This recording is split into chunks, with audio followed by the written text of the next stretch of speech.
This is the first place winner in the 2019 San Diego Public Library Short Story Contest. Postcards from the Moon by Jeff Edwards. Papa Hank vanished from Whispering Pines on the second Wednesday in March. He was last seen before bed check, wearing a velour bathrobe with a tattered cigar box cradled under one arm. The initial call from the facility director was a mixture of surprise, contrition, and confidence. Surprise, because no one could figure out how an elderly semi-invalid had slipped past 2 locked doors, 5 security cameras, and half the night staff. Contrition, because extended care facilities are not supposed to lose their residents. Confidence, because Papa Hank has arthritic knees, emphysema, and failing eyesight. How far could he go? The director assured me that my grandfather would be back in the bosom of Whispering Pines before I knew it. The director's second call was less optimistic. No sign of Papa Hank, but they were intensifying the search. The third call came on Friday. It was the Whispering Pines attorney, reminding me that age and health problems aside, my grandfather was a competent adult, empowered to make his own decisions. The locked doors at the facility were to keep cognitively challenged residents from wandering off. As Papa Hank didn't fall into that category, he was entitled to depart whenever he chose. There was no mention of how he had managed his exit. The attorney didn't think I had grounds for litigation. I didn't argue. I live in Los Angeles. A neighbor broke an ankle falling down his own stairs, then took his homeowner's insurance carrier to the cleaners. If I lawyered up, I could win a fat settlement. But I didn't know Papa Hank that well. Our paths had diverged early in my life, and fate had never brought us back together. I've got Mom's photo album around somewhere, with 3 fading snaps of me with Papa Hank, sitting on his lap as he read the comic section of the Sunday paper, him baiting the hook of my fishing line, the pair of us working on a paper kite, which, according to Mom, got eaten by a tree on its maiden voyage. I have only vague recollections of fishing with Papa Hank, and I can't remember the kite at all. Dad's job moved to California before I turned 5, and we moved with it. Over the years, my memories of Papa Hank faded, along with the rest of my early childhood. I can't even remember why I started calling him Papa Hank instead of Grandpa or Granddad.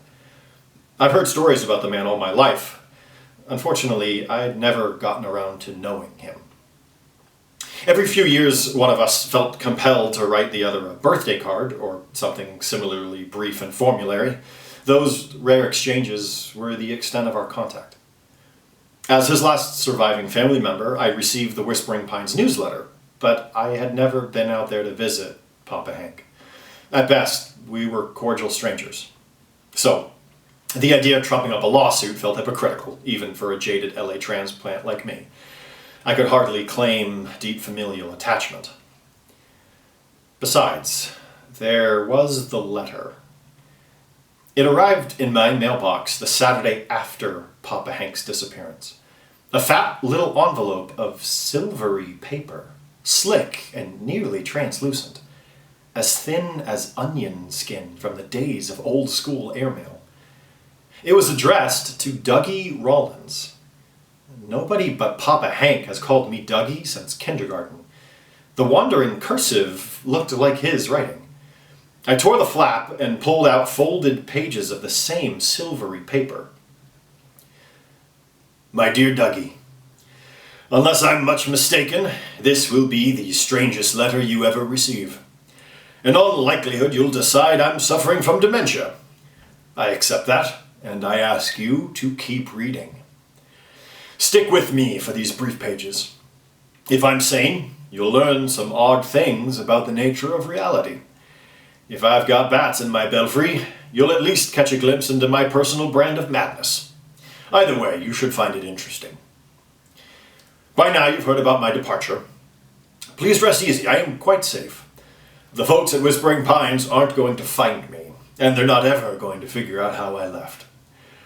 Unless I'm delusional, in which case someone will stumble across me living in a cardboard box with tinfoil around my head. You'll have to judge for yourself how likely that is. To make sense of this, we have to go back to my boyhood. East Lansing in the late 1940s. I know that sounds like a million years ago, and it really was another era. An era of hope and imagination. I don't mean the mythical flag-waving good old days when life was simpler, no one had to lock their doors, and America was somehow more real than it is today. I'm talking about a vision for a different future than the one we ended up with. A different dream for mankind. A future where humanity turned away from war and made the leap to space. Spreading through the solar system like titanium Conestoga wagons crossing the prairies of infinite night. I still remember the first time I read Willie Lay's book, The Conquest of Space. I was 11 years old, nearly 12. My best friend, Terry Keaton, brought it home from the library. It was the most magnificent thing either of us had ever seen. We pored over it all afternoon. Terry kept the book that night. I had to make do with memories. As I lay in bed, the illustrations played across the inside of my eyelids. Marvelous. Full-color paintings by Chelsea Bonestell, so fantastically real that you just knew you were looking at a future that would actually happen. Swept-wing rockets streaking across an ocean of stars. Wheel-shaped space habitats above the blue-green curvature of Earth. The rings of Saturn, the sands of Mars, the planet-wide storms of Jupiter. On the second night, Terry lent me the book. Woven around the illustrations were the speculations of the brilliant Mr. Lay, explaining how these images were not just possible, they were inevitable. Within a few years, mankind would leave the cradle of its birth and reach for the heavens.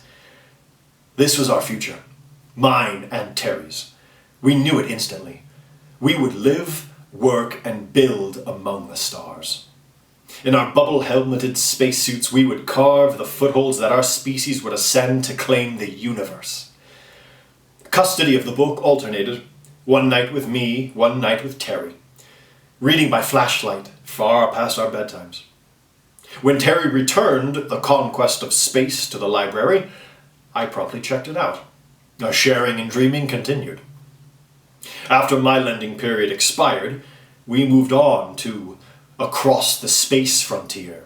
Then, Rockets, the Future of Travel Beyond the Stratosphere. Space-themed issues of Collier's, and anything else we could find if the text or illustrations were about the cosmos.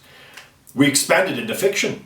Asimov, Bradbury, Heinlein, Clarke, the pulps, the slicks, anything that depicted man's destiny beyond the sky. We planned. We sketched rocket designs on our brown paper lunch sacks and buckled down in math, geometry, and science. We'd need those subjects when we became rocket pilots, astrogators, or orbital construction engineers. Most boyhood fancies pass quickly. Not ours. 1950 rolled around and we were more obsessed than ever.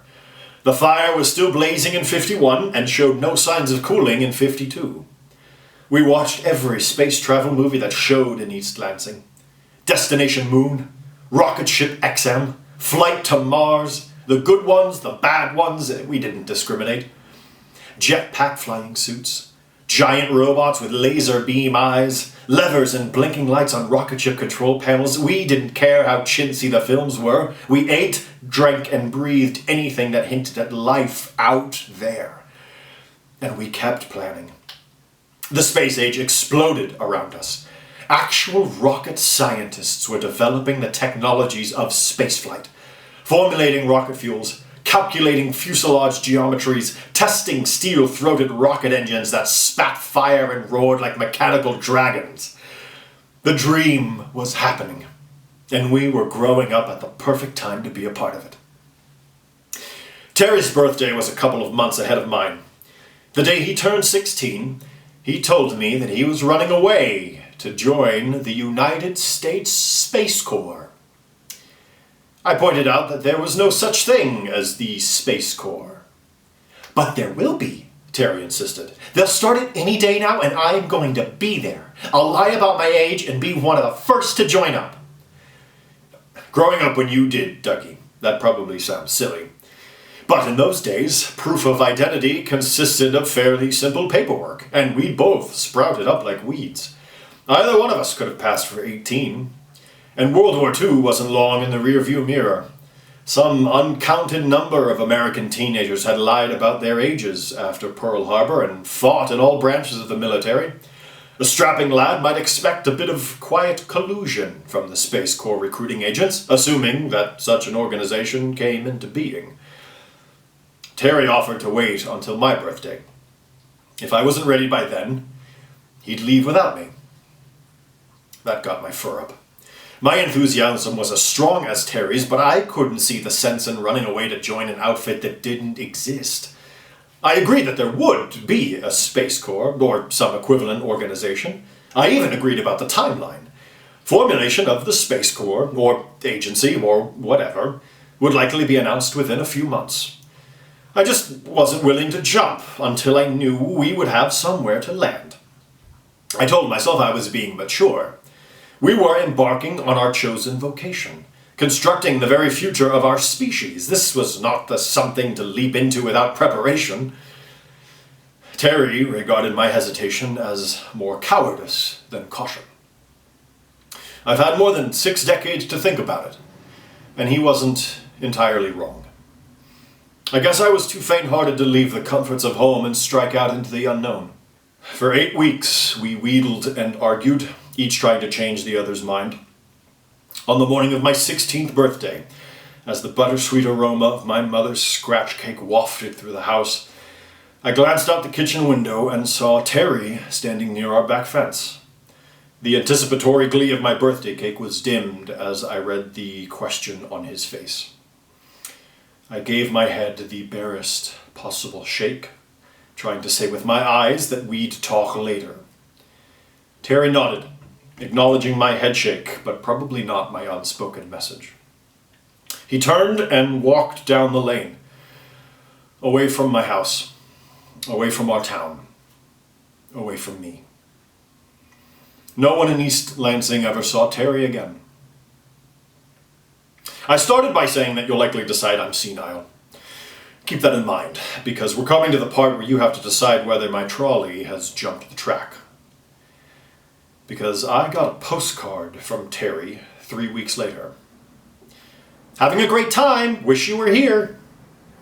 Well, nothing crazy about that, but he signed the card. Spaceman, 4th Class, Terrence A. Keaton. The postmark read, U.S. Space Corps Recruiting Command, Omaha, Nebraska. Now, the postcard could have been Terry's idea of a joke, only it would have been a damned expensive prank to play. The front showed a full-color image of a streamlined rocket trailing fiery exhaust across a field of gleaming stars. In the upper left corner was an official-looking emblem, a flaming sword encircled by eagle wings. I don't know how else to explain it, except to say that the card looked like the real thing. It had the aura of authenticity. This was what a postcard from the Space Corps would be like, if such an organization existed. With a talented graphic artist and a good offset printer, you could fake something like that. But where would a broke teenager get that kind of money? I nearly showed the postcard to Terry's family. I thought it might bring them comfort to know that their missing child was safe.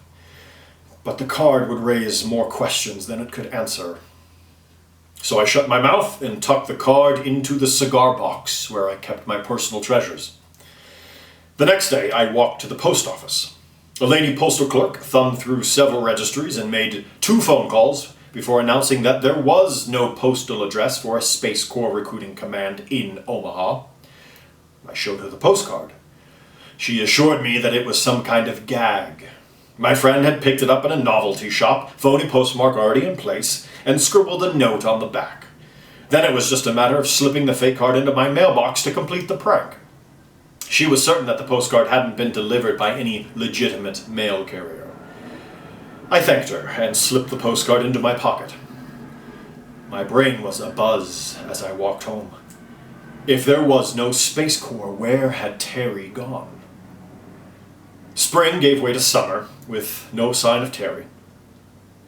The second postcard came about 12 weeks after the first. Terry had completed recruit indoctrination and was being transferred to Moon Base 1 for tactical training. The card depicted a cluster of habitat domes in the basin of a lunar crater, with Earth rising above the escarpments. Again, there was the sigil of the Space Corps. And the postcards kept on coming, Dougie. At least a couple every year.